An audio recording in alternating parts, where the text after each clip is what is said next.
حضرت عبداللہ بن عمر رضی اللہ تعالی عنہما فرماتے ہیں کہ حضور اقدس صلی اللہ علیہ وسلم کی انگوٹھی حضور اقدس صلی اللہ علیہ وسلم کے دست مبارک میں رہی، پھر حضرت ابو بکر صدیق رضی اللہ تعالی عنہ کے ہاتھ میں رہی، پھر حضرت عمر فاروق رضی اللہ تعالی عنہ کے ہاتھ میں رہی، پھر حضرت عثمان غنی رضی اللہ تعالی عنہ کے ہاتھ میں، پھر انہی کے زمانہ میں بئر عریس میں گر گئی تھی۔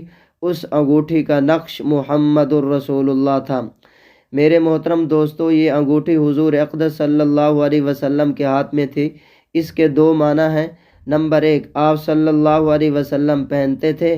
نمبر 2، یا وہ آپ صلی اللہ علیہ وسلم کے قبضہ تصرف میں حسب ضرورت ہوتی اس سے مہر لگایا کرتے تھے۔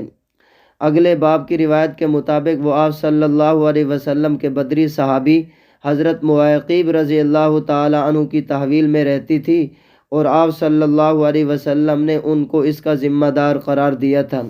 حضور اقدس صلی اللہ علیہ وسلم کے بعد حضرت ابو بکر صدیق رضی اللہ تعالی عنہ کے زمانہ خلافت تقریباً 2 سال 3 ماہ میں ان کے تصرف میں رہی۔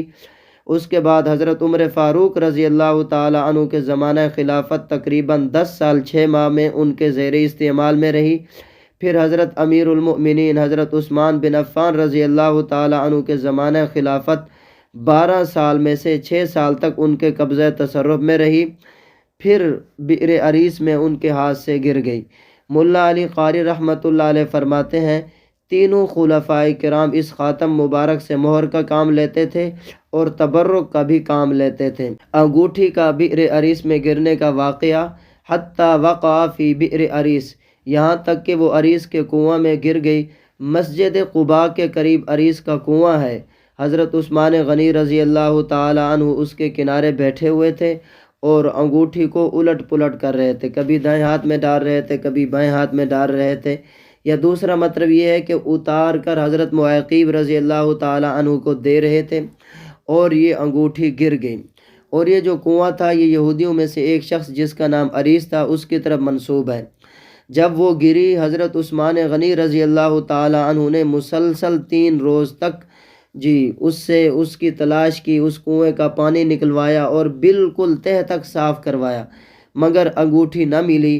بعض لوگ کہتے ہیں کہ حضور اقدس صلی اللہ علیہ وسلم کی اس انگوٹھی میں وہی اسرار و رموز تھے جو حضرت سلیمان علیہ السلام کی انگوٹھی میں تھے، اس لیے کہ حضرت سلیمان علیہ السلام کی انگوٹھی جب گم ہوئی تو ان کی بادشاہی ختم ہو گئی، اور جب حضور اقدس صلی اللہ علیہ وسلم کی انگوٹھی حضرت عثمان غنی رضی اللہ تعالی عنہ سے گم ہوئی تو ان کی خلافت ٹوٹ پھوٹ کا شکار ہونے لگی اور ایسے فتنے و فساد شروع ہو گئے جن کی نوبت آپ رضی اللہ تعالی عنہ کی شہادت تک پہنچی، اور پھر آخر تک یہ سلسلہ رہا۔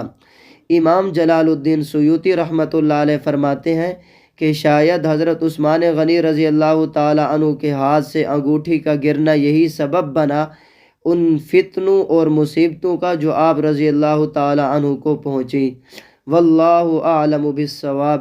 میرے عزیزو، آپ سے گزارش یہ ہے، یہ حضور اقدس صلی اللہ علیہ وسلم کے شمائل ہیں، آپ ان کو ثواب کی نیت سے شیئر کیجئے۔ نیز آپ کو کوئی بھی دینی مسئلہ درپیش ہو وہ بھی استفسار کر سکتے ہو۔ مفتی محمد افضل عفی ان۔ بسم اللہ الرحمن الرحیم۔